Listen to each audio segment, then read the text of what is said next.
السلام علیکم ورحمۃ اللہ وبرکاتہ۔ ناظرین اکرام، کچھ دنوں کے بعد حج کے ایام شروع ہونے والے ہیں۔ حج اللہ تعالیٰ کی طرف سے اس امت پر فرض کی ہوئی وہ اہم عبادت ہے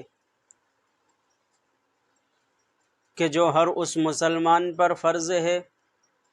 جو من استطاع الیہ سبیلا کی شرط کے ساتھ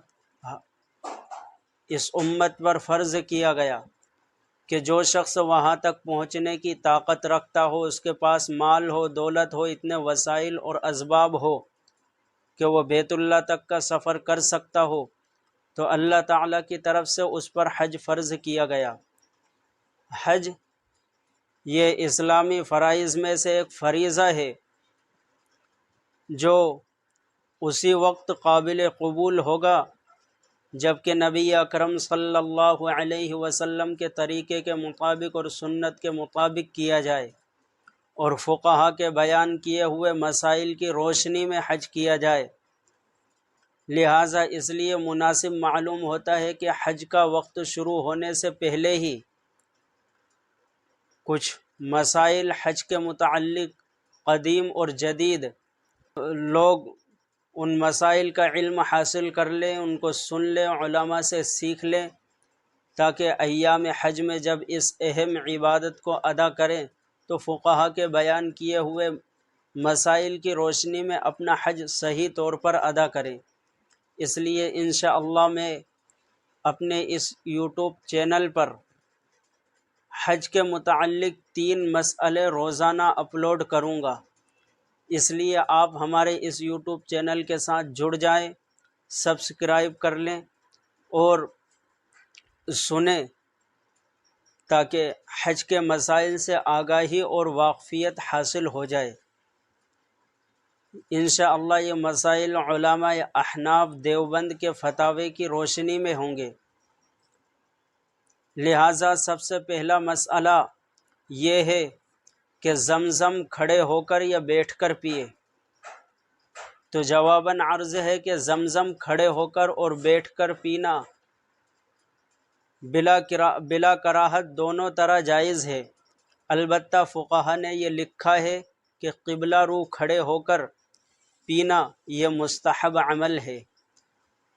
لہٰذا اگر کوئی شخص مجبوری کی وجہ سے بیٹھ کر کے پیتا ہے تو کوئی حرج نہیں، بلا کراہت جائز ہے۔ اسی طرح فقہا نے ایک اہم مسئلہ یہ ذکر کیا کہ اگر کسی شخص نے طواف میں 7 چکر مکمل ہونے کے بعد 8واں چکر طواف کا جان بوجھ کر لیا، تو اب فقہا فرماتے ہیں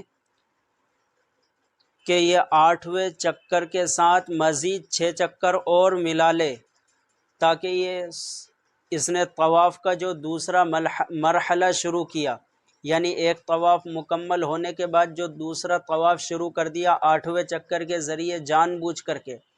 اب جب اس کے ساتھ مزید 6 چکر ملا لے گا تو اس طرح اس کے یہ 2 طواف مکمل ہو جائیں گے۔ اس لیے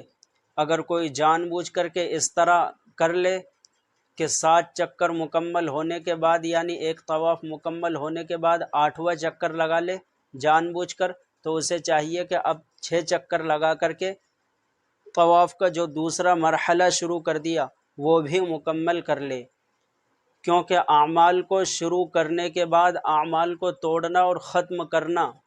یہ درست نہیں۔ جس طرح ایک وہ شخص جس نے نفل نماز شروع کر کے اس کو توڑ دیا، تو فقہا اب کہتے ہیں کہ اس نفل کو دوبارہ سے مکمل کرنا اس کے لیے واجب اور ضروری ہے۔ بہرحال تیسرا مسئلہ یہ ہے کہ 8ویں ذی الحجہ کو جمعے کا دن پڑ جائے تو حاجی مینا کے لیے کس وقت روانہ ہو؟ تو جواباً عرض ہے کہ اگر حاجی مقیم ہو، یعنی مکہ مکرمہ کا رہنے والا ہو، یا شریعت نے مسافر کے لیے جو مقدار طے کی 77 کلومیٹر یا اس سے زیادہ سفر کرنے والا ہو، شریعت کی نظر میں یہ شخص مسافر ہے، اور جو اس کے اندر کا رہنے والا ہو، یعنی 48 میل کے اندر کا رہنے والا ہو، تو وہ شریعت کی نظر میں اب مسافر نہیں۔ لہٰذا مکہ مکرمہ میں اگر جمعے کا دن پڑ جائے 8ویں ذی الحجہ کو، تو حاجی کس وقت روانہ ہو؟ تو فقہا نے یہ تفصیلات بیان کی کہ جو حاجی مکہ مکرمہ کا رہنے والا ہو، یعنی مقامی حاجی ہو، تو اس کے لیے جمعے کے دن زوال کے بعد نکلنا یہ مکروہ عمل ہے اس کے لیے، اس لیے اسے چاہیے کہ زوال کا وقت شروع ہونے سے پہلے ہی مینا کے لیے روانہ ہو جائے، اور اگر زوال کا وقت شروع ہونے سے پہلے مینا کے لیے روانہ نہیں ہوا، یہاں تک کہ زوال کا وقت شروع ہو چکا، لہٰذا اب اگر وہ جمعے کی نماز ادا کیے بغیر مینا کے لیے روانہ ہوتا ہے، تو فقہا کہتے ہیں کہ یہ عمل اس کے حق میں مکروہ ہے، کیونکہ اس پر جمعے کی نماز واجب ہے، لہٰذا اس کو جمعے کی نماز پڑھنا چاہیے۔